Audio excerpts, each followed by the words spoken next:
In the previous two reviews, I discussed the first two elements of a peculiar triad of the most important albums in rock music. The first album of the triad, 666 by Aphrodite's Child, presents the apocalypse as a perfect system existing beyond human understanding. The second, The Lamb Lies Down on Broadway by Genesis, examines the human world itself as a closed and degrading system, a conveyor that processes individuals into standardized products. The third, and perhaps the most important album of the triad, is Galactic Zoo Dossier by Arthur Brown's Kingdom Come, an album that goes far beyond any genre and even beyond music itself.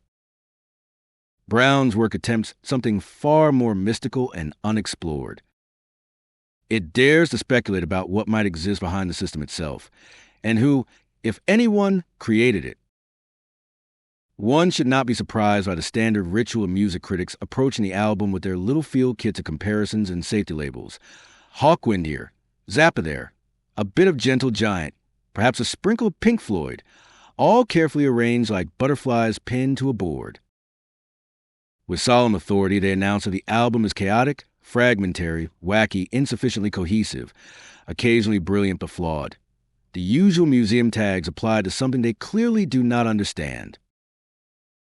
It becomes simply ridiculous when such experts try to force everything into classifications they themselves invented: prog, space rock, metal, and so on. None of these categories even existed in 1971. Gentlemen, what exactly are you doing? You sound like a tribe of archaeologists who have stumbled upon a laptop in the jungle and are now hitting it with stone hammers while debating whether it resembles a coconut, a turtle shell, or perhaps a slightly advanced type of drum. The fragments you describe so diligently are not defects in the machine. They merely reveal the limits of the tools you are using to open it, and even more clearly, the limits of your education and imagination. This album is one indivisible piece of music that cannot be dissected into separate songs. Doing so would be like breaking a fresco by Michelangelo into fragments. Just look at the vinyl. There are no pauses between the tracks. One of these self-appointed critics even went so far as to pull the song trouble out of context and attack Kingdom Come guitarist Andy Dalby, calling a reject cut with badly written lyrics. Hands off Andy Dalby. This is a great piece. It is a diagnosis of the hippie utopia, those naive dreamers detached from reality. I would like to write a song to tell the world what is wrong with it today. I would like to write a book, if that were all it took, to make its troubles go away.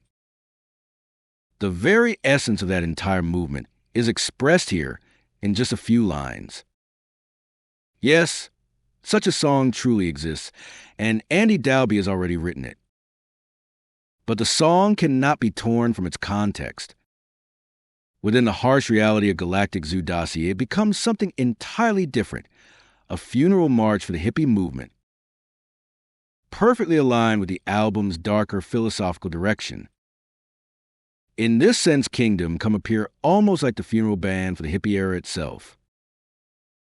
The album opens with Internal Messenger, which clearly formulates the eternal question: where are we, the inhabitants of this galactic zoo, going, and who are we?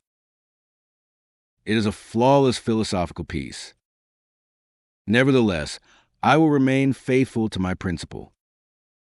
I will not dissect the album any further. Those who have not heard it, listen to it yourselves. I cannot say whether you are able, within the so-called chaos of creation, to hear the proto-language that Arthur Brown may be using, perhaps subconsciously and without full awareness. And that sound, may well be the very word that stood at the beginning of everything. In the first act of cosmic creation. Unlike the previously mentioned albums of the triad, where the system itself occupies the center of attention, Galactic Zoo Dossier shifts the perspective outward. The listener is placed in the position of an observer, examining the inhabitants of the limited space behind the cage, Earth. The album therefore resembles a field report, a dossier compiled during an expedition into the peculiar ecosystem known as human civilization. Seen from a sufficiently distant vantage point, humanity indeed begins to resemble a species of animals placed inside an artificial environment. Their behavior appears repetitive and predictable.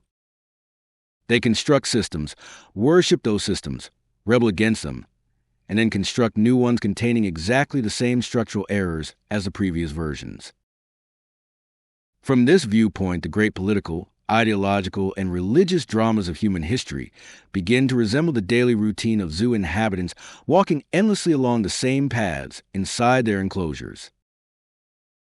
The most unsettling aspect of Brown's work lies precisely here, the suspicion that the system itself might also be part of a larger system, one that remains invisible to those living inside it.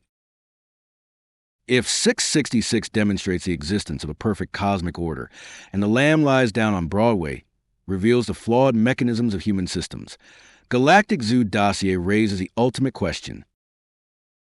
Are we merely observing the system, or are we ourselves part of an experiment conducted from somewhere beyond it? The album offers no resolution. The dossier remains open.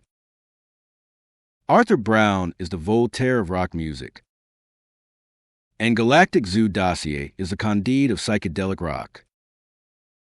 In 1,000 years, when only ruins remain of our civilization, archaeologists of the future will discover something resembling the Antikythera mechanism, a miraculously preserved ancient analog computer created with technologies unknown to their time.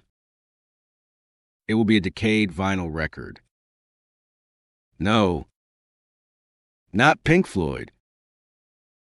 Scientists will reconstruct the sound, and they will be astonished how such a prophetic and perfect work could have been created in the distant dark ages of failed civilization.